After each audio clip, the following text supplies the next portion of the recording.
ஆறாவது ஸ்லோகம். அஜோபி சன்னௌ வ்யயாத்மா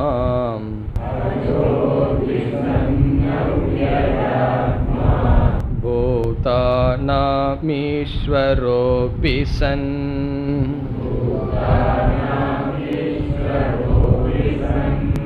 பிரக்ருதிம் ஸ்வாமதிஷ்டாய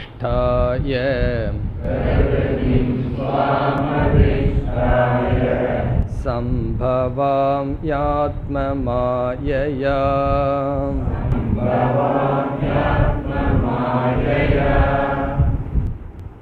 அர்ஜுனனுடைய கேள்விக்கு பகவான் அவதாரத்தை பற்றிய கருத்தை எடுத்து விளக்கினார்.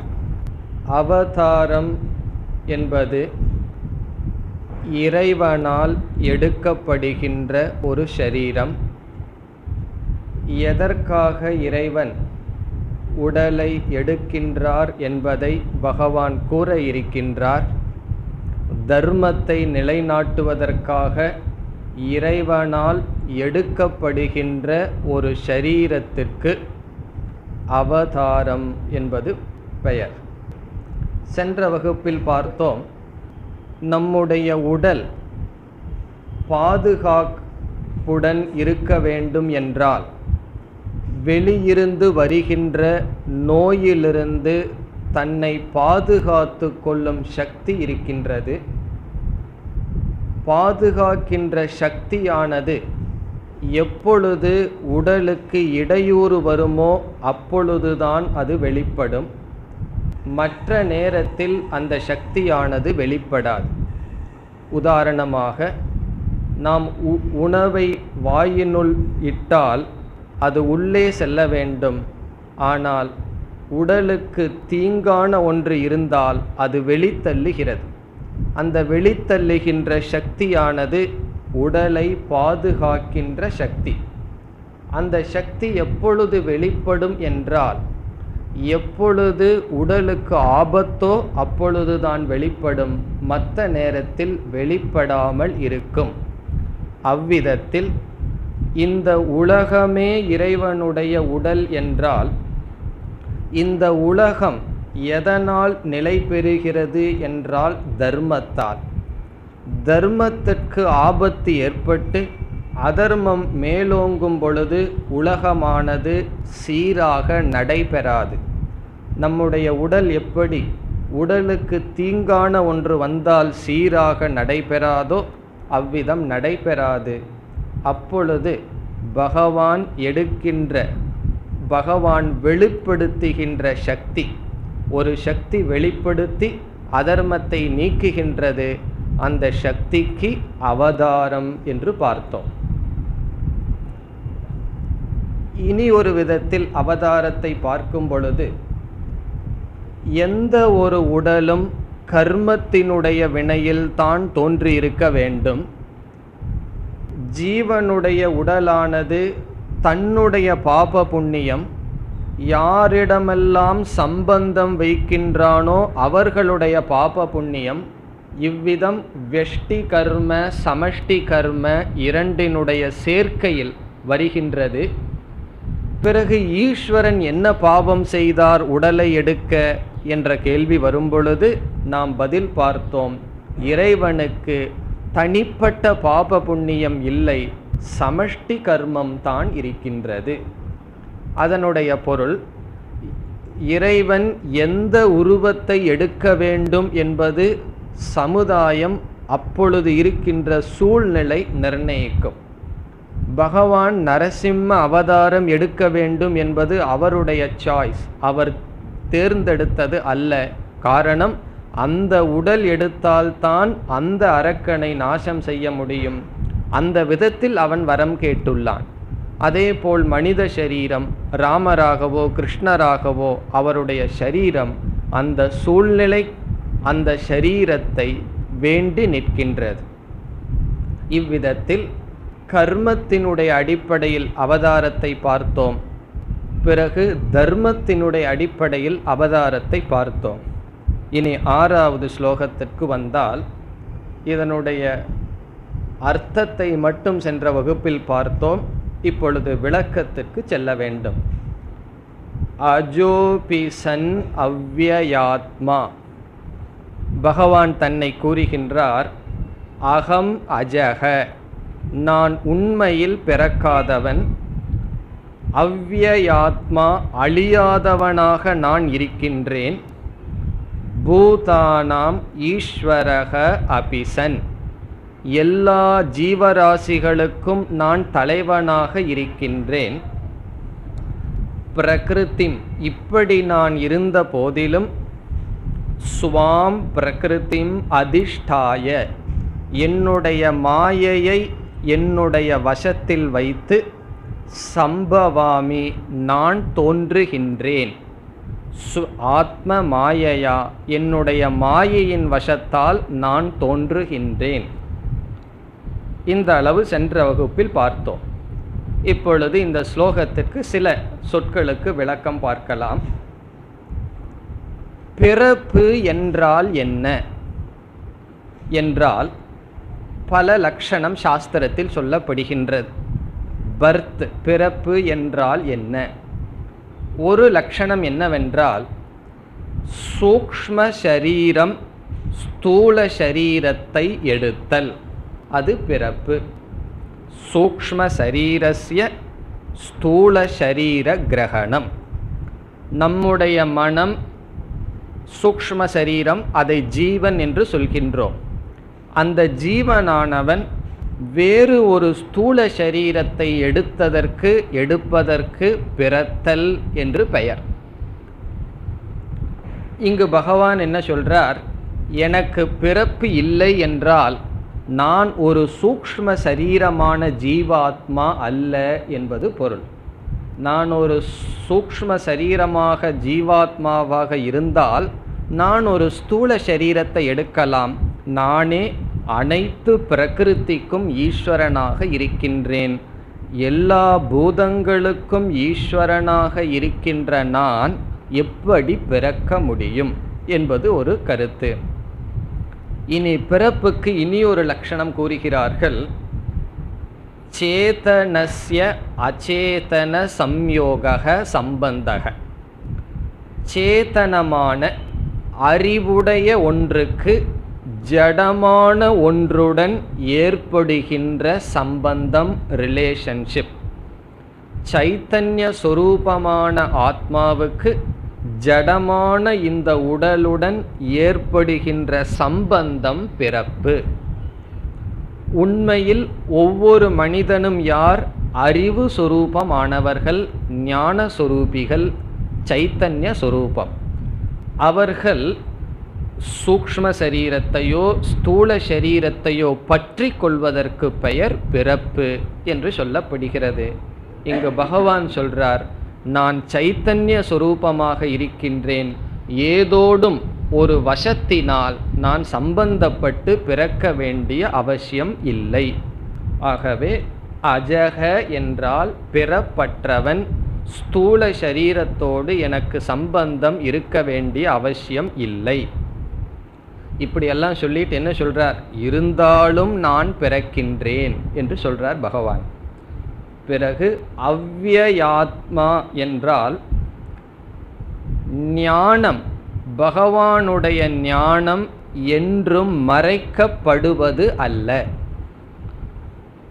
அக்ஷீண ஞான சக்தி ஸ்வபாவக என்று சொல்கிறார்கள். அக்ஷீண ஞான சக்தி ஸ்வபாவக. அக்ஷீணம் என்றால் மறைக்கப்பட்ட, அழிக்கப்பட்ட, ஞான சக்தி இல்லாதவர். ஞான சக்தி அவருக்கு அளிக்கப்படவில்லை. அளிக்கப்படவில்லைன்னா நாசப்படுத்தப்படவில்லை. இதனுடைய அர்த்தம் என்ன என்றால், மாயா என்ற தத்துவத்திற்கு இரண்டு சக்திகள் இருக்கின்றது. ஒன்று விக்ஷேப சக்தி, இனி ஒன்று ஆவரண சக்தி என்று மாயைக்கு இரண்டு சக்தி சாஸ்திரத்தில் பேசப்படுகிறது. விக்ஷேப சக்தி என்றால் ஒன்றை தோற்றுவித்தல். ஆவரண சக்தி என்றால் மறைத்தல். மறைத்தல் முதலில் நடக்கின்றது, தோற்று வைத்தல் என்பது இரண்டாவது நடக்கின்றது. கயிற்றில் பாம்பை பார்க்கும் பொழுது இந்த இரண்டும் நடக்கின்றது. முதலில் என்ன நடக்கின்றது? கயிற்றினுடைய சொரூபமானது மறைக்கப்படுகின்றது, அதன் மீது பாம்பானது தோற்று வைக்கப்படுகின்றது. இந்த அவித்யைக்கு இரண்டு சக்தி, மறைக்கும் சக்தி, தோற்று வைக்கும் சக்தி. பகவானுடைய மாயை இருக்கின்றதல்லவா, அந்த இரண்டும் ஜீவனிடம் நடைபெறுகிறது.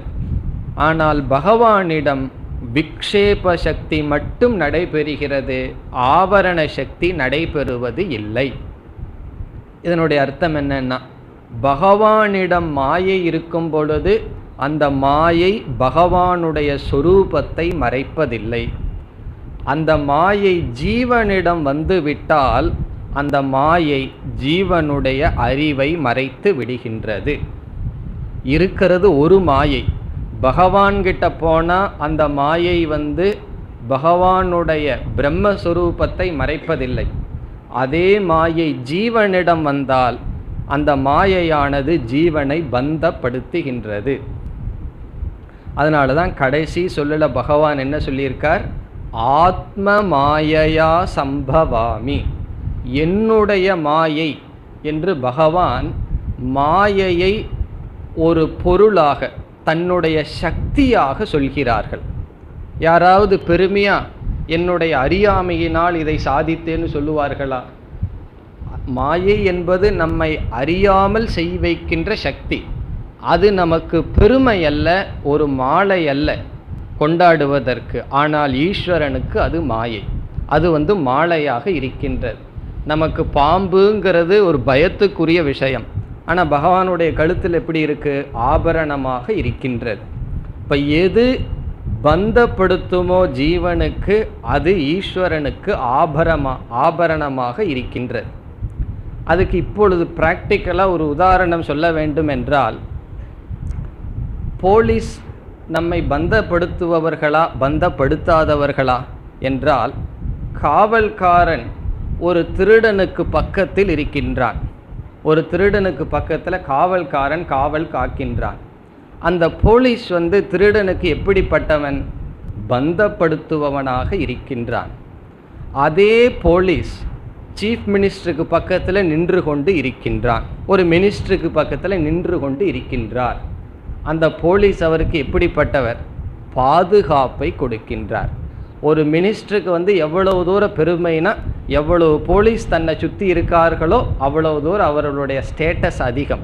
போலீஸ் ரொம்ப பந்தோபஸ்து இருக்க இருக்க அவருடைய புகழ் அதிகரிக்கிறது. அதே போல் ஒரு திருடனுக்கு ரொம்ப போலீஸ் இருக்க இருக்க அவனுடைய புகழும் வேறு விதத்தில் அதிகரிக்கிறது. அப்படி ஒரே போலீஸ், அந்த போலீஸ் திருடங்கிட்ட போனால் பந்தப்படுத்துகின்றான். அதே போலீஸ் எம்எல்ஏ கிட்டேயோ மினிஸ்டர்கிட்டேயோ போனால் பந்தப்படுத்துவதில்லை, அவருக்கு பாதுகாப்பை கொடுக்கின்றான். அந்த போலீஸ் தான் மாயை. எப்படின்னா, ஜீவங்கிட்ட வரும்பொழுது பந்தப்படுத்துகின்றது, ஈஸ்வரனிடம் செல்லும் பொழுது அணிகலனாக இருக்கின்றது. ஆகவே பகவான் சொல்றார் ஆத்ம மாயையா, கிளைம் பண்றார் பகவான், என்னுடைய மாயைன்னு சொல்லி.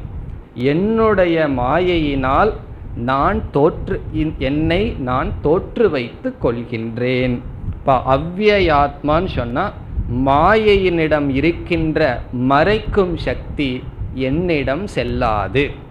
பிறகு மாயையினுடைய துணை கொண்டு இந்த உலகத்தை சிருஷ்டி செய்கின்றேன். ஜீவர்களிடம் மாயையினுடைய ஆவரண சக்தியையும் நான் பயன்படுத்துகின்றேன். பூதானாம் ஈஸ்வரக அபிசன். பகவானுக்கு ஈஸ்வரன் என்கின்ற தன்மை எப்படி வந்தது, ஸ்டேட்டஸ் எப்படி வந்தது என்றால் மாயையினுடைய வசத்தினால். இப்போ எப்பொழுது ஒருவன் எஜமானன்னு சொல்ல முடியும்? அவனுக்கு கீழே பணி செய்வதற்கு 4 பேர் இருந்தால் தான் தன்னை எஜமானன்னு சொல்ல முடியும். யாருமே தனக்கு பணி செய்வதற்கு இல்லைன்னா அவன் யாருக்கு எஜமானன்? அவனுக்கு தான் அவன் எஜமானன். அவன் யாருக்கு எஜமானன் அல்ல. ஜீவர்கள் பகவானுக்கே ஈஸ்வரன்கிற ஸ்டேட்டஸை நம்ம தான் கொடுக்குறோம். நம்மளை நம்பித்தான் பகவானுக்கே ஈஸ்வரன்கிற ஸ்டேட்டஸ். நம்மெல்லாம் பந்தப்பட்டு ட்ரில்லின்னு சொன்னால் பகவான் பெருமையாக தானே ஈஸ்வரன் சொல்ல முடியாது. பந்தப்பட்டிருக்கின்ற ஜீவர்களினுடைய அடிப்படையில் பகவானுக்கு ஈஸ்வரன்கிற தன்மை. அப்போது ஈஸ்வரனுக்கு ஈஸ்வரன் யாருன்னா நம்ம தான். நம்ம ஈஸ்வரனுக்கு ஈஸ்வரன்கிற தன்மையை கொடுக்குறோம். அது சொல்வார்கள் அல்லவா, ஒருவன் சொன்னான் நான் உலக முழுங்கினா, நான் உன்னையே முழுங்கினா, இவன் யாருன்னா உலகத்தை முழுங்குறவன் அவனை பெரியாள். அப்படி ஒரு கோணத்தில் எல்லா ஜீவராசிகள் பந்தப்பட்ட காரணத்தினால் ஈஸ்வரனுக்கு ஈஸ்வரன் என்ற தன்மை. அதனால சொல்றார், எல்லா ஜீவராசிகளுக்கும் மாயையை நான் வைத்து கொண்டு ஈஸ்வரனாக இருக்கின்ற காரணத்தினால். பிறகு பகவானே தெளிவாக சொல்றார், அது எப்படி நீங்கள் சொல்கிறீர்கள் மாயை நம்ம கிட்ட வந்தால் பந்தப்படுத்துது, பகவான்கிட்ட போனால் பந்தப்படுத்தலேன்னு. பகவானே சொல்றார், பிரகிருதிம், இங்க பிரகிருதி என்றால் மாயை. சொல்றார் என்னுடைய ஸ்வாம் பிரகிருதிம் அதிஷ்டாய, என்னுடைய மாயையை நான் எனக்கு கீழ் வைத்து கொண்டு. அதனால தான் படங்கள்ல எல்லாம் பார்க்கலாம், பகவானுக்கு கீழே ஏதோ ஒரு அரக்கன் இருப்பான். தட்சிணாமூர்த்தியிலையும் கூட இருக்கு, ஒரு அரக்கன் படுத்துட்டு இருக்கானே, அவன் யாருன்னா அகங்காரம் அல்லது மாயை. விட்டா தலையில் ஏறி உட்காந்துருவான். அதனால என்ன வச்சிருக்காருன்னா எப்போ அவன் அப்படி வச்சிருக்கணும். சில பேர் லைஃப்பில் அப்படித்தான், சில பேர்த்து அப்படி வச்சிருக்கணும். கொஞ்சம் இடம் கொடுத்தீங்க அவ்வளவுதான், மாறிடும், பிளேட்டே மாறிடும். அப்படி மாயையை பகவான் எப்படி வச்சிருக்காராம், தன்னுடைய கட்டுக்குள் வைத்து கொண்டு இருக்கின்றார். அதைத்தான் சொல்றார், அதிஷ்டாய என்றால் வசீகிருத்திய, என்னுடைய மாயையை நான் எனக்குள் வைத்து. சம்பவாமி, பவாமி என்றால் பிறக்கின்றேன், சம்பவாமி என்றால் பிறக்காமல் பிறக்கின்றேன், பந்தப்படாமல் நான் பிறக்கின்றேன். ஆத்ம மாயையா, என்னுடைய மாயையினால் நான் பிறக்கின்றேன். இப்போ இதிலிருந்து பகவான் என்ன சொல்றார், என்னுடைய தோற்றம் கர்ம வினையினால் வந்தது அல்ல, நான் என்னை தோற்று வைத்து கொள்கின்றேன், இதுதான் அவதாரத்தினுடைய ரகசியம் என்று சொல்றார். அப்போ உலகத்தில் யார் அவதாரம் என்ற ஞானம் நமக்கு இல்லை. எதை தெரிஞ்சிக்க முடியாதோ அதை தெரிஞ்சிக்க முடியாது என்பது சரியான அறிவு. எதை தெரிஞ்சிக்க முடியுமோ அதை தெரிந்து கொள்ள வேண்டும். நமக்கு அந்த அளவுக்கு மன தூய்மை இருந்தால் அவதாரம் யாருன்னு தெரியலாம். அல்லது நம்ம முதல் பார்த்த கோணத்தில் பார்த்தோம்னா எல்லாமே பகவானுடைய அவதாரம். யாரிடத்திலையெல்லாம் ஒரு சக்தி வெளிப்படுகிறதோ அதெல்லாம் ஈஸ்வரனுடைய சக்தி. நம்ம மீண்டும் கீதையில் படிக்க போவோம், 7வது அத்தியாயத்துக்கு மேலே பகவான் சொல்ல போறார், ஞானிகளினுடைய ஞானமாக இருக்கின்றேன், தபம் செய்பவர்களுடைய தபமாக இருக்கின்றேன் என்று எல்லாமே நான் சொல்ல போறார். அந்த கோணத்தில் பார்த்தோம்னா இந்த அவதாரம்ங்கிறதுனுடைய முக்கியத்துவமே நமக்கு போயிடும். காரணம் என்ன, எல்லாமே ஈஸ்வரனுடைய வெளிப்பாடு. பிறகு எதற்கு அவதாரம்னு சாஸ்திரம் சொல்லியிருக்குன்னா, ஒரு அதர்மம் அதிகமாக மேலோங்க பகவானுடைய வெளிப்படுகின்ற சக்தி, அதை நாம் அவதாரம் என்று சொல்கின்றோம்.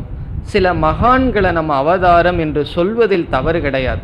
ஆனால் அண்டர்லைன் பண்ணிக்கணும், மகான்கள், மகான்களுடைய வாழ்க்கையை அவதாரம்னு சொல்லலாம். காரணம் என்னன்னா, அப்படி அவர்கள் வாழ்கிறார்கள் என்றால் அது ஈஸ்வரனுடைய விபூதி. அல்லது எதையோ செய்பவர்களெல்லாம் அவதாரம்னு சிலர் சொல்லலாம், ஆனால் அறிவுடையவர்கள் கூறக்கூடாது. இனி அடுத்த ஸ்லோகத்தில் அவதாரத்தினுடைய நோக்கத்தை பகவான் சொல்றார். 7வது ஸ்லோகம்.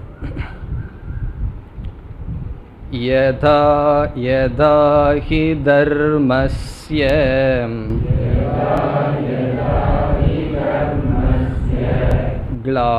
க்ளாநிர்பவதி பாரத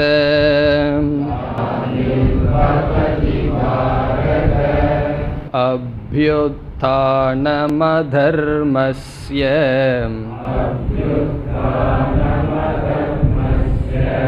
ததாத்மானம் ஸ்ருஜாம்யஹம்.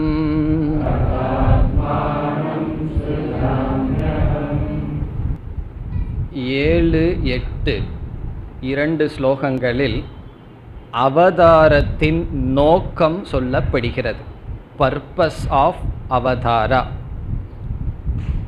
கதா கிமர்த்தம் ஜென்ம, எப்பொழுது பகவான் அவதரிக்கின்றார், எதற்காக பகவான் அவதரிக்கின்றார். கதா என்றால் when, எப்பொழுது. கிமர்த்தம் என்றால் எதற்காக. எதற்காக பகவான் அவதாரம் செய்கிறார், எப்பொழுது அவதாரம் செய்கிறார், பகவானை தெளிவாக சொல்கிறார். இந்த 2 ஸ்லோகம் எல்லாத்துக்கும் தெரிஞ்சதாக தான் இருக்கும். காரணம் என்ன, டிவியில் பாடுறாங்களே, டிவியில் வந்ததெல்லாம் கண்டிப்பாக தெரிஞ்சிருக்கணுமே. இது கீதையிலிருந்துன்னு சொல்ல மாட்டாங்க, இது டிவியில் இருக்கிற ஸ்லோகமாச்சுன்னு சொல்லுவார்கள். அந்த அளவுக்கு பழக்கமாகி போச்சு. இப்போ யதா யதாஹி தர்மஸ்ய, நம்ம தெரிஞ்ச கருத்து தான். எப்பொழுதெல்லாம் தர்மமானது நிலை குலைகின்றதோ, அதர்மமானது மேல் ஓங்குகிறதோ, அப்பொழுது என்னை நான் பிறப்பித்து கொள்கின்றேன் அப்படி சொல்றார். பிறகு எப்படி தர்மத்தை பகவான் பாதுகாக்கிறார் என்பதை அடுத்த ஸ்லோகத்தில் சொல்லுவார். இந்த ஸ்லோகத்தில் எப்பொழுது என்று சொல்றார். அடுத்த ஸ்லோகத்தில் நான் எப்படி தர்மத்தை நிலைநாட்டுகிறேன் என்ற பதில் வரும். இங்கு எப்பொழுது, எப்பொழுதெல்லாம் தர்மமானது நிலை குலைகின்றதோ. ஸ்லோகத்தில் சென்றால் யதா யதா, எப்பொழுதெல்லாம்.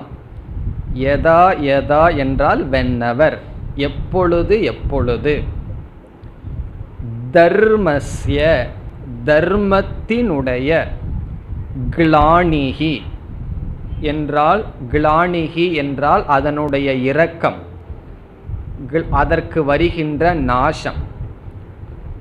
பவதி, பவதினா ஏற்படுகிறதோ, தர்மத்திற்கு குறை ஏற்படுகின்றதோ, தர்மத்திற்கு நாசம் ஏற்படுகின்றதோ, ஆபத்து ஏற்படுகின்றதோ. கிளானிகின டிக்ளைன், அதனுடைய தரம் குறைகின்றதோ. பாரத என்றால் ஹே அர்ஜுன, தர்மத்திற்கு எப்பொழுது குறைவு ஏற்படுகின்றதோ. பிறகு என்னன்னா இரண்டாவது வரியில் அப்யுத்தானம் அதர்மஸ்ய, அதர்மஸ்ய அதர்மத்திற்கு அப்யுத்தானம் என்றால் இன்க்ரீஸ், உயர்வு வருகிறதோ, மேலோங்குகிறதோ. அப்யுத்தானம்னா மேலோங்குதல். அதர்மம் எப்பொழுது மேலோங்குகின்றதோ, தர்மம் எப்பொழுது குறைகின்றதோ, அப்ப பகவான் என்ன செய்வாராம், ததா அப்பொழுது, ஆத்மானம் என்னை, ஆத்மானம்னா என்னைன்னு அர்த்தம், தன்னை. சிருஜாமி அகம், நான் என்னை தோற்று வைத்து கொள்கின்றேன். சிருஜாமினா நான் பிறக்கின்றேன், நான் வெளிப்படுகின்றேன்.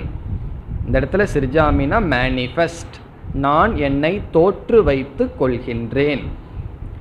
அல்லது ஆத்ம மாயையா சிருஜாமி, மாயையின் மூலம் என்னை நான் வெளிப்படுத்துகின்றேன். எப்பொழுது, எப்பொழுதெல்லாம் தர்மத்திற்கு நாசம் ஏற்படுகிறதோ, கேடு ஏற்படுகின்றதோ. இதை படிச்சுட்டு கேட்கக்கூடாது, அப்படின்னா பகவான் இப்போ எல்லா இடத்துலையும் இருக்கணுமே, தர்மத்துக்கு பூரா நாசமாலாம் இருக்குன்னா. பகவானுடைய ஸ்கேலில் எது நாசம்னு நமக்கு தெரியாது. நமக்கு ஏதோ பெருசாக தெரியுது, அல்லது பகவான் தோன்றிட்டு தான் இருப்பார். பகவானுக்கு தெரியும் எந்த அளவுக்கு போனால் என்ன செய்யணும்னு சொல்லி. ஆகவே பகவானுடைய திட்டத்தில் தர்மத்திற்கு எப்பொழுது நாசம் வருகிறதோ, அதர்மமானது எப்பொழுது அதிகரிக்கின்றதோ, எல்லா காலத்திலும் தர்மாதர்மங்கள் இருந்து கொண்டு தான் இருக்கும். சில பேர் சொல்லுவார்கள், இந்த காலம் கெட்டு போச்சு, அந்த காலம் நல்லா இருந்ததுன்னு. அந்த காலத்தில் வாழ்ந்தவங்ககிட்ட கேட்டிருந்தா அதே சொல்லியிருப்பார்கள். எங்கள் தாத்தா காலம் நல்லா இருந்தது, இந்த காலம்லேயும் நம்ம தாத்தா கிட்ட கேட்டிருந்தா சொல்லியிருப்பார்கள். அந்த தாத்தா கிட்ட கேட்டிருந்தா அதே தான் சொல்லியிருப்பார்கள். பிறகு எந்த காலம், ராமர் காலத்தில் கேட்டு பாருங்க, ராவணன் இருந்தான். அட்லீஸ்ட் ராவண மாதிரி ஆளுக்கு இப்போ இல்லையே. அப்படி துரியோதனை சகுனி மாதிரி ஆளுக இல்லையன்னு சொல்லாதீங்க, எங்கள் வீட்டிலே இருப்பார்கள்னு சொல்லக்கூடாது. இருப்பார்கள், ஆள் தான் மாறி இருக்கே தவிர துரியோதனன்னு பேர் துரியோதனனுக்கு மட்டும்தான் இருக்கு, வேற யாருக்கும் கிடையாது. இப்போ யாராவது உங்களிடம் எங்கள் பையனுக்கு பேர் வைங்கன்னு சொன்னால் சகுனின்னு வச்சா ஒத்துக்குவாங்களா? துரியோதனன்னு வச்சா ஒத்துக்குவாங்களா? ஒத்துக்க மாட்டார்கள். பேர் ஒரே ஒரு கெட்டவனுக்கு ஒரு பேர் வந்ததுன்னா அவனுக்கு மட்டும்தான் இருக்கு. எத்தனை அர்ஜுனா எத்தனை தர்மராஜா இருக்கிறார்கள்? பேரில் சொல்கிறேன், பேரில். தர்மராஜா பேரை வச்சுட்டு துரியோதனா இருக்கலாம். ஆள் பேர் மாறாட்டம் இருந்தாலும் ஆள் மாறாட்டம் இருக்கவே இருக்காது. எல்லா காலத்திலும் தர்மமும் இருக்கின்றது, அதர்மமும் இருக்கின்றது. நம்மளுடைய பார்வைக்கு அப்படி தெரியலாம், கொஞ்சம் அதிகமாக இருக்கிற மாதிரியோ குறைவாக இருக்கிற மாதிரியோ தெரியலாம். அதனால் எப்போ எவ்வளவு தர்மம் அதிகமாக இருக்குது அப்படின்னு நம்மெல்லாம் முடிவு பண்ண முடியாது, பகவான் முடிவு பண்ணுவார். அவருக்கு தெரியும் தர்மம் எது குறைஞ்சிருக்கு எது அதிகமாக இருக்குன்னு பகவானுக்கு தெரியும். அப்பொழுது தன்னை தோற்று வைத்து கொள்கின்றார். இனி அடுத்த கேள்வி, சரி பகவான் பிறந்து என்ன செய்வார்? தர்மமெல்லாம் நிலை குலைந்து அதர்மம் அதிகரிக்கும் போது தன்னை பிறப்பித்து கொள்கிறேன்னு சொன்னார். பிறப்பித்து என்ன செய்ய போகிறார்? 8வது ஸ்லோகத்தில் பரித்ராணாய சாதூனாம் விநாசாய ச துஷ்க்ருதாம் தர்ம சம்ஸ்தாபனார்த்தாய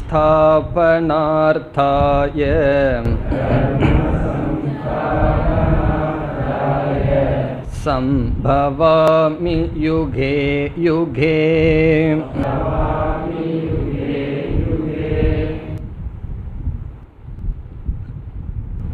எப்படி நான் தர்மத்தை நிலைநாட்டுகின்றேன் என்று பகவான் கூறுகிறார். இப்போ தர்மத்தை நிலைநாட்டணும், தர்மத்தை காப்பாற்ற வேண்டும், அதர்மத்தை நீக்க வேண்டும். என்ன செய்வது? தர்மம் என்பது ஒரு பொருளாக இருந்தால் ஒரு பெட்டியில் போட்டு வச்சு பாதுகாத்துடலாம். தர்மங்கிறது என்ன, ஒரு பொருளா நகையா ஒரு பெட்டியில் போட்டு பாதுகாத்து கொள்வது. ஆகவே தர்மத்தை காக்க வேண்டும் என்றால் என்ன செய்யணும்? யார் தர்மத்தை பின்பற்றுகிறார்களோ அவர்களை காக்க வேண்டும். அதர்மத்தை அழிக்கணும்னு சொன்னால் கத்தி எடுத்துகிட்டு போய் எங்கே போய் அதர்மத்தை அழிக்கிறது? யார் அதர்மப்படி வாழ்கிறார்களோ அவர்களை நாசம் செய்தால் அதர்மத்தை அழிப்பதற்கு சமம். இப்போ ஒரு கலை இருக்கின்றது, ஓவியமோ அல்லது பாட்டோ அல்லது ஏதோ ஒரு கலை இருக்கின்றது, அதை காக்க வேண்டும் சொன்னால் என்ன செய்வது? ஒரு விதமான சங்கீதம் இருக்கின்றது, நம்ம ஊரில் இல்லாத நல்ல சங்கீதம் எங்கேயும் கிடையாது. அந்த சங்கீதத்தை பாதுகாக்கணும்னு என்ன செய்கிறதுனா, யார் அந்த சங்கீத ஞானத்துடன் இருக்கிறார்களோ அவர்களை பாதுகாக்க வேண்டும். அப்பொழுது என்னன்னா அந்த சங்கீதமானது பாதுகாக்கப்படும். அதே போல் சமஸ்கிருதத்தை பாதுகாக்கணும்னா நல்லா பிரிண்ட் பண்ணி கொண்டு போய் லைப்ரரியில் புஸ்தகத்தை வச்சா பாதுகாக்க முடியுமா? சமஸ்கிருத ஞானம் யாருக்கு இருக்கிறதோ அவர்களை ஊக்குவிக்க வேண்டும், அவர்களை பாதுகாக்க வேண்டும். அப்பொழுது என்னன்னா அந்த மொழியானது பாதுகாக்கப்படும். அப்படி ஒரு அப்ஸ்ட்ராக்ட் திங்ஸ், அதாவது தர்மமோ ஒரு கலையோ ஒரு அறிவோ, அதை பாதுகாத்தல் என்பதனுடைய பொருள் அதை பின்பற்றுபவர்களை பாதுகாத்தல். தர்மம் தர்மினம் ஆஸ்ரயதி, தர்மமானது தர்மப்படி வாழ்பவர்களை சார்ந்து இருக்கும். அதே போல அதர்மமானது அதர்மத்தை சார்ந்து வாழ்பவர்கள் இடத்தில் இருக்கும். அப்போ பகவான் என்ன செய்கிறார்? சாதுக்களை பாதுகாத்து அதர்மம் செய்பவர்களை அழிப்பது என்னுடைய நோக்கம் என்று சொல்கிறார். இப்போ தர்மத்தை பாதுகாக்க வேண்டும் என்றால் யார் தர்மப்படி இருக்கிறார்களோ அவர்களை பாதுகாக்க வேண்டும். அதைத்தான் சொல்றார். பரித்ராணாய சாதுனாம். சாதுனாம் என்றால் தர்மப்படி வாழ்பவர்களை. இங்க சாதுனா சந்நியாசின்னு அர்த்தம் அல்ல, தர்மப்படி வாழ்பவர்களை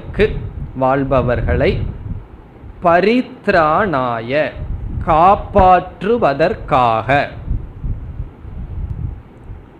அதாவது தர்மப்படி வாழ்பவர்களை நான் காப்பாற்றுகிறேன், அவர்களை காப்பாற்றுவதற்காக நான் அவதாரம் எடுக்கின்றேன்.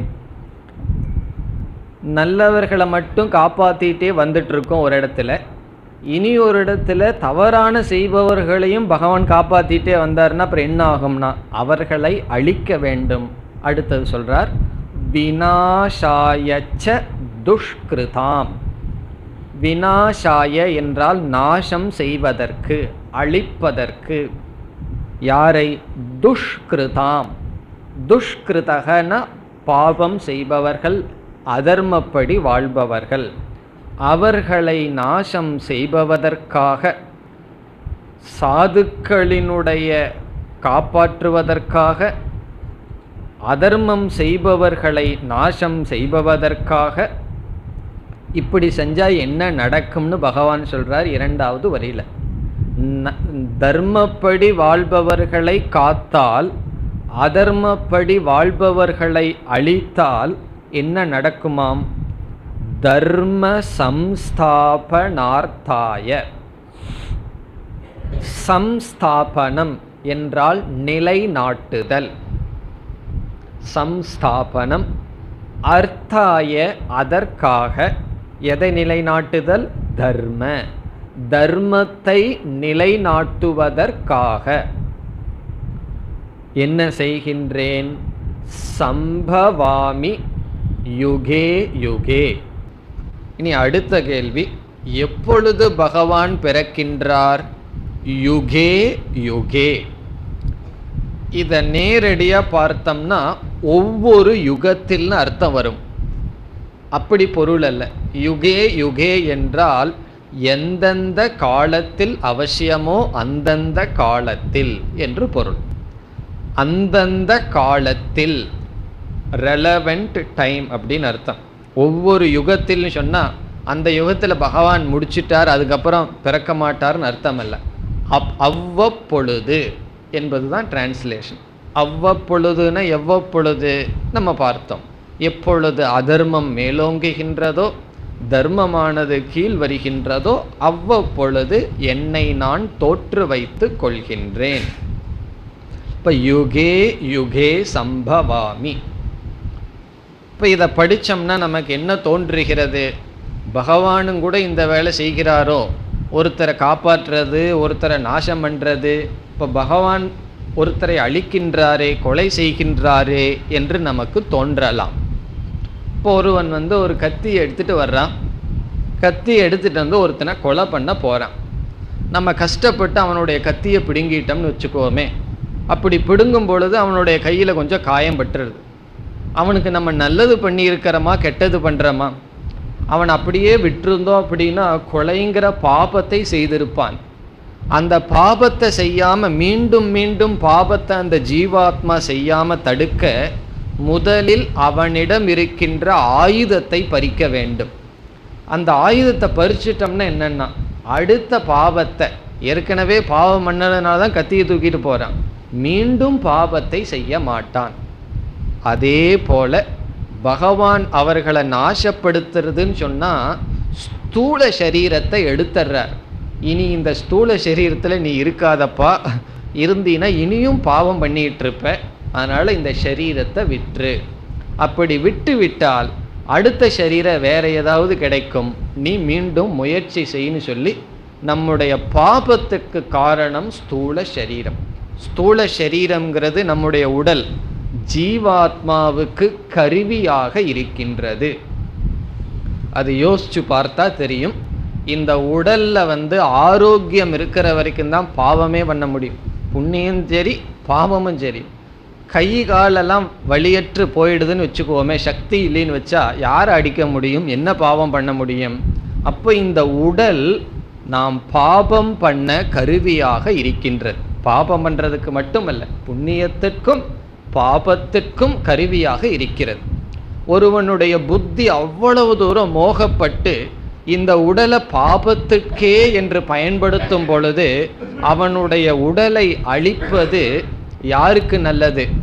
அவனுக்கு நல்லது, உலகத்திற்கு நல்லது. அவனுக்கு நோய் வர்றது அவன் அழிவது அவனுக்கும் நல்லது, உலகத்திற்கும் நல்லது. அதனால தான் பகவானை கருணாமூர்த்தி என்று சொல்வார்கள். பகவானுக்கு யாரு மேலேயும் துவேஷம் கிடையாது. பிறகு ஏன் அழிக்கிறார்னு சொன்னால் அவனுடைய நன்மைக்காக, அந்த ஜீவாத்மாவின் நன்மைக்காக, உலகத்தின் நன்மைக்காக. அதனால் விநாசம்ங்கிற வார்த்தையை கேட்டு நமக்கு பயம் வரக்கூடாது. பகவானே அழிக்கிறாருன்னு சொல்கிறாரே, இப்போ பகவான் கருணையற்றவரா என்று நாம் பார்க்கக்கூடாது. பார்க்கின்ற கோணத்தில் பார்த்தால் அது நல்லது. அதனால தான் நோயெல்லாம் பகவானுடைய பிரசாதம் அப்படி நம்ம பார்க்கணும். ஒருவனுக்கு நோய் வந்ததுன்னு வச்சுக்கோமே, ஒரு கிராமத்திலேயே நான் பார்த்துருக்கேன். ஒருவன் ரொம்ப ஆடிட்டே இருப்பான். அவனுக்கு கொஞ்சம் வருஷத்துக்கு அப்புறம் நான் அவரை போய் பார்த்தேன். நான்லாம் ஸ்கூலில் படிக்கும்போது அந்த ஊர்லேயே ஒரு பெரிய ராஜாவாக இருப்பான். பல வருஷத்துக்கு அப்புறம் போய் பார்க்கும்போது நோய்வாய்ப்பட்டு படுத்து கிடக்கும்போது தெரிஞ்சுது. அப்போ நான் நினச்சி பார்த்தேன், எப்படி ஆடுனா இப்போ எப்படி அமைஞ்சிருக்கான், அடங்கி இருக்கின்றான். காரணம் என்னென்னா, அதுக்கு தகுந்த நோயை பகவான் கொடுத்துருக்கார். இந்த நோயும் கூட பகவானுடைய ஒரு பிரசாதம். அப்படி பார்த்தா என்னென்னா, நோய் வந்துடுதேன்னு துக்கப்பட மாட்டோம். நமக்கு எது அமைகிறதோ அது பிரசாதம். அதனால் பகவானிடம் எந்த குறையும் இல்லை. ஆனால் சில பேர் பகவானிடம் கோச்சுக்குவார்கள், இவ்வளோ பண்ணுறனே இப்படி எனக்கு கொடுத்துட்டியே. அப்படி எல்லாம் கிடையாது. பகவான் கொடுக்கின்ற நாசம் நமக்கு நன்மைக்காக. ஆகவே சாதுக்களை காப்பாற்ற, தவறாக வாழ்பவர்களை அழிப்பதற்காக இதன் மூலம் தர்மமானது நிலைநாட்டப்படுகின்றது. தர்ம சம்ஸ்தாபனார்த்தாய. இவ்வளவு நேரம் பேசிட்டு வந்தோம், தர்மம்ங்கிற சொல்லுக்கு அர்த்தம் தெரியலையே அப்படின்னு சொல்லக்கூடாது. தெரியுமல்லவா அர்த்தம்? வர்ண ஆசிரம வியவஸ்தா தர்மக. வர்ணாசிரம தர்மம். வர்ணாசிரம தர்மம்னா இங்கேயும் உடனே ஜாதியை கொண்டு வர்றீங்களேன்னு சொல்லக்கூடாது. ஆசிரமம் சொன்னால் மாணவனுடைய கடமையை செய்வது, இல்லறத்தில் இருப்பவர்கள் அவரவர்கள் கடமையை செய்வது, ரிட்டையர்ட் ஆனவங்க மற்றவங்களுடைய கடமையில் தலையிடாமல் இருக்கின்ற கடமையை செய்வது, அது அவர்களுடைய கடமை. சந்நியாசி வியாபாரம் பண்ணாமல் சந்நியாசியினுடைய கடமையை செய்வது. காரணம் என்ன தெரியுமோ, இப்போ சில சன்னியாசிகள் எல்லாம் அப்படியே ஆரம்பிச்சிடுறாங்க கொஞ்சம் கொஞ்சமாக வியாபாரத்தை. முதல்ல ஊதுவத்தி ருத்ராட்சம்னு ஆரம்பித்து இப்போ ஸ்கூலில் நிற்கிது. அப்படி அவரவர்களுடைய கடமையை செய்தல். மற்ற கடமையை செய்யக்கூடாதுன்னு பகவான் சொல்லியிருக்கார். பரதர்மம், பரதர்மத்தை செய்கிறத விட சொதர்மத்தை சாகிறது பெட்டர்னு பகவான் சொல்லியிருக்கார். அவ்விதத்தில் இந்த தர்மங்கள், அதற்கப்புறம் நமக்கே தெரியும் என்னென்ன கடமை நமக்கு இருக்குன்னு சொல்லி, யாருமே அவர்கள் கடமையை செய்யாமல் போனால் அது தர்மத்திற்கு அழிவு. இப்போ வெளிநாட்டிலெல்லாம் சொல்லுவார்கள், ஒருவர் ஒரு ஆஃபீஸில் இருக்காருன்னு வச்சுக்கோமே, அவருக்கு லஞ்சம் கொடுத்தோம் அப்படின்னா செய்யக்கூடாததை செய்வார். நம்ம ஊரில் எப்படி தெரியுமோ, அவர் செய்ய வேண்டியதை செய்யறதுக்கு லஞ்சம் கொடுக்க வேண்டியது இருக்கு. நீ இதை கொடுத்தா தான் அது நடக்கும். அது எவ்வளவு தூரம், இது என்னன்னா இதெல்லாம் அந்த அதர்மம். இப்போ பகவான் வர போறாருன்னு அர்த்தம். நம்ம நாடு தான் நல்லா புண்ணியம் பண்ணியிருக்கு. இந்த மாதிரி பண்ணால் தானே பகவான் இங்கே தோன்றணும். அப்படி இதெல்லாம் அதர்மம்னு சொல்றது. அதர்மம்னு சொன்னால் கடமையை செய்யாமல் இருத்தல், அவரவர்களுடைய கடமையை செய்யாமல் இருத்தல், வர்ண சங்கிரகம், இதெல்லாம் அதர்மம். அதாவது யாருமே போகத்தை அனுபவிக்க வேண்டாம், சுகத்தை அனுபவிக்க வேண்டாம்னு சாஸ்திரம் சொல்லலை. அதற்கு தர்மம் என்கின்ற முறையை சொல்லி உள்ளது. அந்த தர்மத்தை விட்டு ஒருத்தன் சுகத்திற்கு சென்றால் அது அதர்மம். அப்படி அதர்மம் அதிகரிக்கும் பொழுது எப்படியாவது என்னை நான் தோற்று வைத்து கொள்கின்றேன். யுகே யுகே, ஒவ்வொரு காலத்திலும். இந்த ஸ்லோகத்துடன் அவதாரத்தை பற்றிய கருத்தானது முடிவடைகிறது. இந்த கருத்து ஏன் வந்தது? அர்ஜுனனுடைய கேள்வி, நீங்கள் சூரிய பகவானுக்கு இந்த ஞானத்தை சொன்னேன் என்று சொன்னீர்களே, அது எப்படி இப்பொழுதுதானே நீங்கள் பிறந்தீர்கள் என்று கேட்டான். அதற்கு பகவான் என்ன சொன்னார்? உனக்கு எனக்கு ரொம்ப ஜென்மம் கடந்து விட்டது, அவைகளை நான் அறிவேன், நீ அறிய மாட்டாய்ன்னு சொல்லி அவதாரத்தினுடைய கருத்தை சொன்னார். இந்த அவதாரத்தினுடைய கருத்துக்கும் அர்ஜுனனுடைய கேள்விக்கு என்ன சம்பந்தம்? முழுவது கீதையில் பார்த்தோம்னா அர்ஜுனனுடைய கேள்வி ஒன்றா இருக்கும், பகவானுடைய பதில் ஒன்றா இருக்கும். அதை நம்ம சம்பந்தப்படுத்தணும். அதனுடைய சம்பந்தம் என்னவென்றால், நான் அவதார புருஷனாக இருக்கின்ற காரணத்தினால் நான் அனைத்தும் அறிவேன். சூரிய பகவானுக்கு நான் அப்பொழுது கூறினேன், அந்த அவதாரத்தில், எந்த அவதாரம்னு டீட்டெயிலாம் பகவான் இங்கே சொல்லலை, அந்த சூரிய பகவானுக்கு நான் ஏதோ ஒரு அவதாரத்தில் எடுத்து உரைத்தேன். அதே நான் தான் மீண்டும் இந்த அவதாரத்தில், கிருஷ்ண அவதாரத்தில் உனக்கு இந்த ஞானத்தை வழங்குகின்றேன். பிறகு அவதாரம் என்றால் என்ன? எந்த விதமான கர்ம பந்தமும் இல்லாத ஈஸ்வரனாகிய நான் தர்மத்திற்காக எடுத்து கொள்ளப்படுகின்ற சரீரம், இது அவதாரம் என்று சொல்லி முடித்தார். இதற்கு பிறகு இந்த அத்தியாயத்திற்கான கருத்து வருகின்றது. இந்த அத்தியாயத்தினுடைய முதல் 8 ஸ்லோகம் என்னன்னு சொன்னால் அவதாரத்தை பற்றிய கருத்து. இனிமேல் முழு பகவத்கீதையில் அவதாரத்தை பற்றி நாம் படிக்க போவது இல்லை, இங்கே பார்க்கறது தான். இப்போ இதை ஞாபகம் வச்சுக்கணும். எப்பொழுதில் அவதாரம்னு சொல்கிறோமோ அப்பொழுதெல்லாம் பகவான் தர்மத்தை நிலைநாட்ட எடுக்கப்பட்ட ஒரு சரீரம், கர்மத்தின் வினையினால் அல்ல என்று நாம் பார்த்தோம். இனி கீதையினுடைய தத்துவம் தொடர்கின்றது. 3வது அத்தியாயத்தில் ஒரு கருத்தில் முடித்தார். இனி மீண்டும் பகவான் அந்த அவதாரத்திலிருந்து, இந்த அத்தியாயத்துக்கு பெயர் என்ன? ஞான கர்ம சந்நியாச யோக, அந்த கருத்துக்கு மெதுவாக வருகின்றார். அடுத்த ஸ்லோகத்திலிருந்து 9வது ஸ்லோகம். ஜென்ம கர்ம சமே திவ்யம்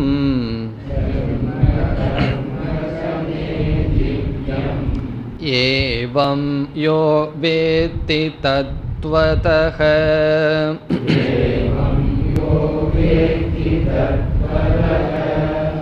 த்யக்த்வா தேஹம் புனர்ஜன்ம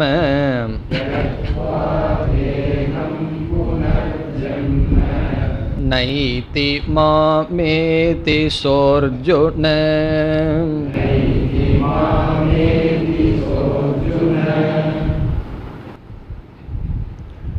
இந்த ஸ்லோகங்களிலிருந்து சாதனை மோக்ஷம், மோக்ஷம் என்ற பலனும் அதற்கான சாதனையும் இங்கு வருகின்றது. ஒரு சாதனையை கூறி சாத்தியத்தை கூறுகின்றார் இங்கு பகவான். சாதனம் ஞானம், சாத்தியம் மோக்ஷக. சாத்தியம்னா நம்மால் அடையப்பட வேண்டியது மோக்ஷம், விடுதலை, சுதந்திரம். அதற்கான சாதனை ஞானம். இப்போ ஞானம் என்ற சாதனையையும் ஞானத்தினுடைய பலனாக மோக்ஷம் என்ற சாத்தியத்தையும் பகவான் கூறுகின்றார். ஞானம்னு சொன்னால் அடுத்த கேள்வி என்ன? எனக்கு ஞானம் இருக்குன்னு யாரிடமாவது சொன்னால் என்ன கேட்பார்கள்? எதை பற்றிய ஞானம் என்று கேட்பார்கள். இப்போ ஞானம் மோட்சத்திற்கு காரணம்னா எனக்கு எத்தனையோ ஞானம் இருக்கே, பிறகு எந்த ஞானம் மோட்சத்திற்கு காரணம்? அதை இங்கு பகவான் சொல்றார். இப்படிப்பட்ட ஞானம் மோக்ஷத்தை கொடுக்கும். எப்படிப்பட்ட ஞானமாம்? ஸ்லோகத்தில் சென்றால், ஜென்ம கர்ம சமே திவ்யம். ஜென்ம என்றால் பிறப்பு, கர்ம என்றால் செயல், ஆக்ஷன், செயல். மே என்றால் என்னுடைய. பகவான் சொல்றார், என்னுடைய ஜென்மம், என்னுடைய செயல். பகவான் சொல்றார், அது எப்படிப்பட்ட பகவானுடைய ஜென்மமா? திவ்யம் ஜென்ம, பகவானுடைய திவ்யமான ஜென்மம். ஆனால் பகவானுடைய ஜென்மத்துக்கு தான் உண்மையிலேயே பர்த்டே கொண்டாடணும். நம்ம ஜென்மத்துக்கெல்லாம் கொண்டாடக்கூடாது. நம்மளாம் பாவ புண்ணியம் பண்ணி பிறந்திருக்கோம், நம்ம தான் கொண்டாடிட்டு இருக்கோம் ஒவ்வொரு பர்த்டேக்கும் சொல்லி. உண்மையான பர்த்டே கொண்டாடுறதுக்கு யாருக்கு தகுதினா பகவானுக்கு தான். காரணம் என்ன? அவர் ஜென்மம் தான் திவ்யமான ஜென்மம், பாப புண்ணியத்தில் வரல, சந்தோஷமாக வந்திருக்கார். நம்மெல்லாம் இப்படி சந்தோஷமாக வந்தோம், ஆனால் சந்தோஷமாக கொண்டாடுறோம். திவ்யம் ஜென்ம, என்னுடைய திவ்யமான ஜென்மத்தை, திவ்யம்னா டிவைன், மேலான, திவ்யமான என்னுடைய கர்மத்தை ஏவம் இங்கு நான் உபதேசம் செய்தபடி யக வேத்தி யார் அறிகிறார்களோ, யார் எந்த ஒரு மனிதன் என்னுடைய திவ்யமான ஜென்மத்தை என்னுடைய கர்மத்தை, அது என்ன ஜென்ம என்ன கர்மம்னு நம்ம விளக்கம் பார்க்கலாம், வேத்தி அறிகிறார்களோ. அடுத்த ஒரு முக்கியமான வார்த்தையை பகவான் போட்டார். நானும் தானே படிச்சிருக்கேன், கீதையில் படித்து தெரிஞ்சிட்டனே பகவானுடைய ஜென்மத்தையும் கர்மத்தையும். தத்துவதக உண்மையில், தத்துவதகனா அந்த ரகசியத்தை தெரிகிறார்களோ. இப்போ உண்மையில் என்னுடைய ஜென்மத்தை, தத்துவதகன இன் ரியாலிட்டி, அதாவது படிக்கிறது வேறு புரிஞ்சு கொள்வது வேறு. நம்ம காதில் கேட்குறதெல்லாம் அறிவாகணும் அப்படிங்கிற அவசியம் கிடையாது, படிக்கிறதெல்லாம் ஞானமாகணுங்கிற அவசியம் நமக்கு கிடையாது. அப்படி தத்துவதக என்றால் இன் ரியாலிட்டி, உண்மையாக அதனுடைய உண்மையை யார் அறிகிறார்களோ. அது முதல் வரியில் சொல்லி இரண்டாவது வரியில் சொல்கிறார், அப்படிப்பட்டவர்களுக்கு மோட்சம் வருகிறதுன்னு பலனை இரண்டாவது வரியில் சொல்கிறார். இப்போ முதல் வரி சாதனம், இரண்டாவது வரி பலம், சாத்தியம் மோட்சம். மோட்சத்தை பின்னாடி பார்க்கலாம். இப்பொழுது முதல் வரிக்கு விளக்கத்திற்கு வரலாம். பகவான் என்ன சொல்கிறார்? யக எவனொருவன் ஏவம் இங்கு உபதேசம் செய்தபடி மே என்னுடைய திவ்யமான ஜென்மத்தை திவ்யமான கர்மத்தை சரியாக முறைப்படி உண்மையில் அறிகிறார்களோ. இந்த தத்துவதக அப்படிங்கிற வார்த்தையை இப்போ முதல்ல எடுத்துக்கலாம். உண்மையாக அறிவது அப்படின்னு சொல்வதிலிருந்தே பொய்யாக வேற அறிய முடியுமோ? பொய்யாக அறியறதுக்கு பாசிபிலிட்டி இருந்தாத்தேன்னு உண்மையில் அறிய வேண்டும்னு பகவான் சொல்ல முடியும் என்றால் இருக்கின்றது. அதனால தான் ரொம்ப பேர் யாரையோ அவதாரம்னு நினச்சிட்டு இருக்கார்கள். தத்துவதக என்றால் உண்மையாக அறிய வேண்டும். அதனுடைய அர்த்தம் என்ன என்றால், நாம் கண்ணை திறந்து கயிற்றை பார்க்கிறோம். வேதாந்தம் வந்தால் பாம்பு வந்துடும். கயிற்றை பார்க்கின்றோம். கயிற்றை பார்த்து எப்படி பார்த்துருக்கோம்? பாம்பாக நமக்கு தெரிகிறது. நாம் அங்கு இருக்கின்ற பொருளை அறிகிறோமா இல்லையா என்பது கேள்வி. அங்கு இருக்கின்ற பொருளை அறியவில்லைன்னு சொன்னால், அறியாத பொருளிலிருந்து பயமோ என்னமோ வரக்கூடாதே. அது ஏதோ பார்த்து பயம் வருகிறதே. ஆகவே அங்கே ஒரு பொருள் இருக்குன்னு சொல்கிறோமே, அந்த கயிற்றை பார்த்து பாம்புன்னு சொல்வதனால் அங்கு ஒரு பொருள் நம்மால் அறியப்படுகின்றது, பார்க்கப்படுகின்றது. பார்க்காமையே இருந்தால் அந்த இடத்துல ஒரு பொருள் இருக்கும்னு சொல்ல முடியுமா? ஆகவே அறியப்படுகின்றது. ஆனால் எப்படி அறியப்படுகின்றது? அதத்துவதக, அது அவ்விதம் அறியப்படவில்லை. கயிறானது கயிறாக அறியப்படவில்லை, கயிறானது பாம்பாக அறியப்படுகிறது.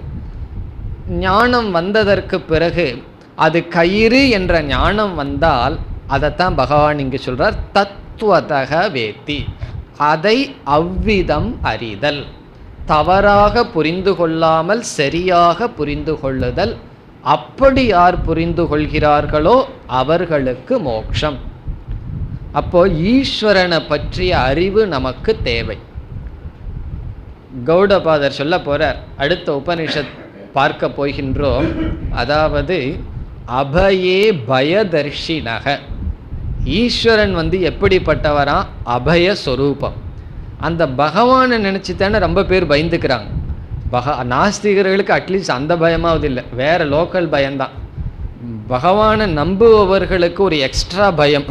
என்ன பயம்னா, கண்ணை குத்தி போடுவாரோ, ஏதாவது பண்ணிடுவாரோ. அது அந்த தீபார்த்தனை ஆகும்போது பெரிய கற்பூரமாக வேற வச்சிடணும். சின்னதாக வச்சு அங்கே ஒரு ஃபோட்டோவுக்கு அந்த கற்பூரம் போகலின்னா அந்த கடவுள் கோவிச்சுக்குவாரோ. இதெல்லாம் ரொம்ப சீரியஸாக நமக்கு சாதாரணமாக தெரிகிறது, சில பேர்த்துக்கு ரொம்ப சீரியஸாக. வெள்ளிக்கிழமை கண்ணாடி ஏதாவது உடஞ்சதுன்னு சொன்னால் பகவான் ஏதாவது சகுனம் கொடுக்குறார் இப்படின்னு சொல்லி கடவுளை குறித்த பயம் நமக்கு இருக்கின்றது. ஆனால் உண்மை என்னன்னா, நம்முடைய பயத்தை யார் போக்குகிறார்களோ அவர் கடவுள். யார் நமக்கு பயத்தை நீக்க வேண்டுமோ, யாரை அடைந்தால் யாரிடம் நமக்கு பயம் நீங்க வேண்டுமோ அவரே பய காரணம்னு சொன்னா, பகவானை பற்றிய அறிவு நமக்கு எப்படின்னா தத்துவதக இல்லை. பகவானை பற்றிய அறிவு நமக்கு பயத்தை நீக்க வேண்டிய அறிவு. ஆனால் பகவானை நம்ம படிக்கிறோம், புராணமெல்லாம் படிக்கிறோம், பகவானை பற்றி கேட்குறோம். ஆனால் பகவானுடைய ஜென்மம், பகவானுடைய செயலில் எப்படிப்பட்டது நமக்கு வருகின்றது? பயம் வருகிறது என்றால் விபரீத ஞானம் இருக்கின்றது. அதான் பகவானுடைய கர்ம என்னன்னு சொன்னால், பகவான் தண்டிப்பார் அப்படின்னு ஒரு பயம். அது பகவானுடைய கர்மம், பகவான் இந்த செயல் செய்து விடுவார், ஈஸ்வரன் நமக்கு தண்டனை கொடுப்பார்னு நினைக்கிறோம். ஆனால் உண்மை என்னன்னா, தர்மத்தை நிலைநாட்டுவது பகவானுடைய கர்ம. அதை நாம் புரிந்து கொள்ள வேண்டும். இப்போ முதல்ல என்ன நிரூபிக்கப்படுகிறதுன்னு சொன்னால், பகவானை குறித்த சரியான ஞானம் ஜீவனுக்கு இயற்கையாக இல்லை. பகவானை குறித்து பயம் கொள்கின்றான், விபரீதமான புத்தியுடன் இருக்கின்றான். விபரீதம்னா முழுமையா விபரீதம், கொஞ்சம் நெஞ்சமல்ல, டோட்டல் ஆப்போசிட். எந்த இடத்துல நமக்கு பயம் இருக்கக்கூடாதோ அதே இடத்துல பயம். அது ராமகிருஷ்ணர் ரொம்ப எளிமையான உதாரணத்தில் சொல்லுவார். ஒரு அண்ணன் முகத்தில் ஒரு முகமூடி மாதிரி பேய் மாதிரி ஒரு அட்டையை வச்சுட்டு தங்கையிடம் சென்றார். உடனே அவள் பயந்து கொண்டாள். பிறகு அந்த முகமூடியை நீக்கின உடனே நீதானான்னு சொல்லி அவனிடம் சென்றாள். இதே தான் பகவான் முகமூடியை போட்டுட்டு நம்ம முன்னாடி இப்போ இருக்கார். அதனால் பகவானை கண்டு போகிறோம். அந்த முகமூடியை நீக்கிறதுன்னு சொன்னால் அறியாமையை நீக்குதல். இப்போ அறியாமையோடு பார்க்கும் பொழுது பயஸ்வரூபம், பகவானுடைய கர்மம் நமக்கு புரியவில்லை. அந்த அறியாமை இல்லாமல் பார்க்க வேண்டும்ங்கிறதுக்கு தான் இங்கே பகவான் முக்கியமான வார்த்தை தத்துவதக வேத்தி. உண்மையில் எப்படி பகவான் இருக்கிறாரோ அப்படி அறிபவர்கள் வேத்தி. பிறகு நமக்கு அடுத்த கேள்வி வரும், பகவான் எப்படித்தான் இருக்காரு என்றால், வேறொரு உபனிஷத் கூறுகிறது, த்விதீயாத்வை பயம் பவதி. இருமையிலிருந்து பயம் வருகிறது. நமக்கு அப்பாற்பட்டு ஒன்று இருந்தாவே போதும், அது ஒன்றும் செய்ய வேண்டாம், அதிலிருந்து நமக்கு சம்சாரம் வந்துடும். அது இருக்குன்னாவே சம்சாரம் வந்துடும். ஏதோ ஒன்று பொறாமப்படலாம், கோபப்படலாம், ஏதோ ஒன்று படலாம். நமக்கு அப்பாற்பட்டுன்னு ஒரு பொருள் இருந்தால் அது நமக்கு சம்சாரத்திற்கு காரணம். பகவானை சரியா தெரிஞ்சுக்கணும்னு சொன்னால், பகவானை நமக்கு அப்பாற்பட்டு புரிந்து கொண்டால் அது என்னன்னா அதத்துவதக. பகவானை பிறகு எப்படி புரிஞ்சுக்கணுமா, நம்ம படிக்க போகின்றோம். பகவானை ஆத்மாவாக புரிந்து கொள்வது தத்துவதக ஞானம். க்ஷேத்ரஜ்ஞம் சாபிமாம் வித்தி. ரொம்ப தூரம் போகணும், 13வது அத்தியாயத்துக்கு போகணும். அதுக்கு அந்த க்ஷேத்ரஜ்ஞனை நானாக தெரிந்து கொள். எல்லா சரீரத்திலும் இருக்கின்ற ஆத்மாவாக நான் இருக்கின்றேன் என்று பகவான் சொல்ல போகிறார். அப்படி ஜீவ ஈஸ்வர ஐக்கியத்தை யார் அறிகிறார்களோ என்பது கருத்து இங்கு. இனி ஜென்ம கர்ம என்பதற்கு என்ன பொருள் என்றால், ஜென்ம என்பதற்கு ஒரு விளக்க ஆசிரியர் சொல்றார், மித்யா ரூபம் மாயா ரூபம். பகவானுடைய பொய்யான ஜென்ம. உண்மையிலே அவர் பிறக்கலைன்னு சொல்லியிருக்காரே, ஆகவே பொய்யான ஜென்ம. கர்ம என்றால் ஜெகத் பரிபாலனம், தர்ம ரக்ஷணம். தர்மத்தை காப்பது பகவானுடைய செயல் கர்ம. ஜென்ம என்றால் அவர் பொய்யாக தோற்று வைத்து கொண்டது. அதைத்தான், அதனால தான் பகவான் திவ்யம்னு சொல்றார். திவ்யம்னு சொன்னால் இங்கே லோக்கல்ல இருக்கிற பொருளில் செய்யப்பட்டதல்ல, அது என்னுடைய மாயையினால் நேரடியாக செய்யப்பட்ட திவ்யமான கர்மத்தையும் திவ்யமான ஜென்மத்தையும் யார் தத்துவதக அறிகிறார்களோ. இதற்கு முன்னாடி 2வது அத்தியாயத்தில் என்ன சொல்லப்பட்டது? ஆத்மாவை அறிபவர்கள் மோட்சத்தை அடைகிறார்கள். இங்கு என்ன சொல்லப்படுகிறது?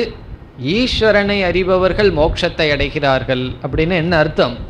ஆத்மாவும் ஈஸ்வரனும் ஒன்றாக இருந்தால்தான் ஆத்மாவை அடைஞ்சாலும் ஈஸ்வரனை அடைஞ்சாலும் ஒன்றை அடைந்ததற்கு சமம். பாண்டிச்சேரி போகிறதுக்கும் புதுச்சேரி போகிறதும் ஒன்று. எப்பொழுதுனா, ஏன்னா இந்த கன்ஃபியூஷன் எனக்கு ரொம்ப நாளாக இருந்தது. புதுச்சேரின்னு சொல்கிறாங்களே, பாண்டிச்சேரின்னு ஒன்று இருக்குது, அது ரெண்டு எங்கே இருக்குதுன்னு ஒருத்தர்கிட்ட கேட்டேன்.